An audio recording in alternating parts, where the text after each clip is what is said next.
As of the early hours of February 28, 2026, the world has entered a profoundly volatile era. Official reports have confirmed that a massive, coordinated military engagement, codenamed Operation Epic Fury, has been initiated by United States and Israeli forces against high-value targets across Iran, from the outskirts of Tehran to the strategic hubs in Isfahan. The scale of this operation is unprecedented in recent history. Iran has already begun its retaliation, launching missile strikes against regional bases and signaling a potential long-term blockade of the Strait of Hormuz. The magnitude of this event cannot be overstated. It is a turning point that will be analyzed for decades. However, the objective of this video is not to dissect the political motivations or the moral arguments of this conflict. We are not here to take sides in a geopolitical struggle. Our focus is strictly pragmatic. When history shifts as violently, the global economic order inevitably shifts with it. For the mature investor, a conflict of this magnitude represents a direct threat to capital preservation and long-term financial stability. But history also reminds us that periods of peak uncertainty are where the most significant economic moves are made.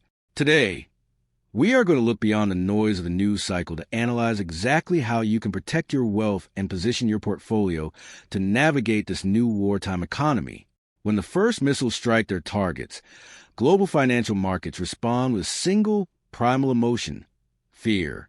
The moment Operation Epic Fury was confirmed, high-frequency trading algorithms triggered what we call flight to quality, a massive migration towards safety. The most immediate and obvious signal is in the energy sector. Iran is not just a producer.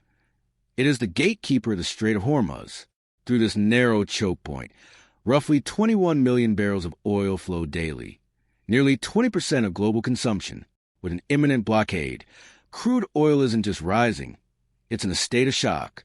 For the average citizen, this translates into immediate spikes in transportation, logistics, and subsequently, global inflation. If this conflict is not contained quickly, we're looking at a scenario where Brent crude could surge past the $150 mark, straining Western economies in a way we haven't witnessed since the 1973 crisis. Simultaneously, we observe the behavior of so-called safe havens.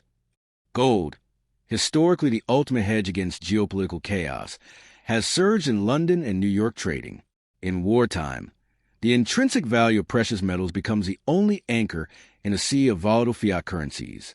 The U.S. dollar, despite being the currency of a primary belligerent, is also strengthening. In times of global crisis, the world still runs to the greenback in U.S. treasuries, seeking the liquidity necessary to weather the storm. Then we have the modern variable, the cryptocurrency ecosystem. Bitcoin, often referred to as digital gold, has exhibited extreme volatility over the last few hours. Initially, we saw aggressive liquidations as investors scramble for cash to cover margins in other markets. However, what we are seeing now is fascinating. As local currencies in the Middle East devalue and banking restrictions take hold, Bitcoin is beginning to function as a decentralized value network. For the mature American investor, Bitcoin is no longer just a speculative tech play. In these circumstances, it is being tested as a tool for financial sovereignty outside the traditional banking system. Understanding these short-term movements is essential. They aren't just numbers on a screen. They are the shock waves of a new economic reality. But while the majority panics and sells their assets at the bottom, the strategic investor is looking at the horizon. Identify where these short-term distortions will create the fortunes of the coming decades. While the short-term noise of the market is dominated by panic and volatility, the seasoned investor knows that structural shifts create long-term winners. We aren't looking for a quick trade. We are looking for where the global economy is anchoring itself for the next decade. There are three specific sectors that historically decouple from the general market during prolonged geopolitical tension. First, let's talk about the aerospace and defense sector. In the United States, the military-industrial complex operates on a cycle that is almost entirely independent of consumer sentiment. When operations like Epic Fury are launched, they aren't just using existing inventory. They are signaling a massive, multi-year ramp-up in procurement. Companies like Lockheed Martin, Raytheon, and Northrop Grumman do not just sell hardware. They sell security infrastructure. These are firms with massive backlogs and government-guaranteed contracts. For a mature portfolio, these assets often act as a hedge, as their revenue streams are tied to national security priorities rather than discretionary spending. Second, we must address the energy independence shift. This conflict in the Middle East is a violent reminder that global supply chains are fragile. Long-term, this accelerates the transition toward domestic energy production and alternative infrastructure. We are looking at a dual-track opportunity: the resurgence of North American liquefied natural gas, LNG, and the urgent expansion of nuclear and renewable energy. The goal here isn't just to play the price of oil today, but to invest in the companies that will provide energy sovereignty for the West tomorrow. Look for midstream providers and utility giants that are modernizing the grid to handle a world less dependent on foreign crude. Third is the silent front, cybersecurity. Modern warfare is asymmetric. For every missile launched in the physical world, there are thousands of state-sponsored cyber attacks targeting financial institutions, power grids, and corporate databases. In this environment, cybersecurity is no longer an IT expense. It is a critical survival cost for every Fortune 500 company. Firms that provide advanced AI-driven threat detection, like CrowdStrike or Palo Alto Networks, become essential utilities.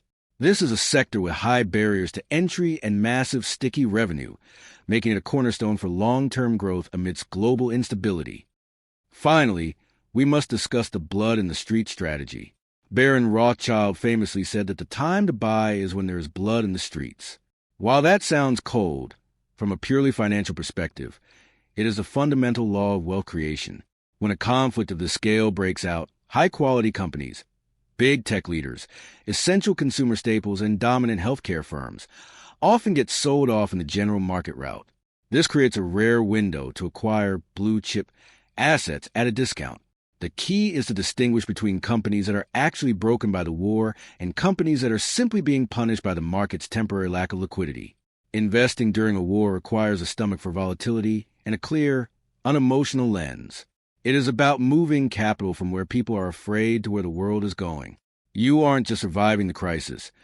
You are positioning yourself for the recovery that history tells us always follows. The smoke plumes over Tehran and the strategic maneuvers in the Strait of Hormuz are more than just breaking news headlines. They are the milestones of a new global reality. We are witnessing a massive realignment of power, resources, and wealth in real time. While the instinct for many is to look away or succumb to paralysis of fear, the history of the modern economy is written by those who choose to observe, analyze, and act with clarity and reason. Remember, in times of peak crisis, information is the most valuable currency you can possess. The strategies we've discussed today, from defense infrastructure to energy sovereignty and tactical capital allocation, are not just about immediate profit. They are about resilience. They are about ensuring that you and your family remain on the right side of an economic landscape that is shifting violently.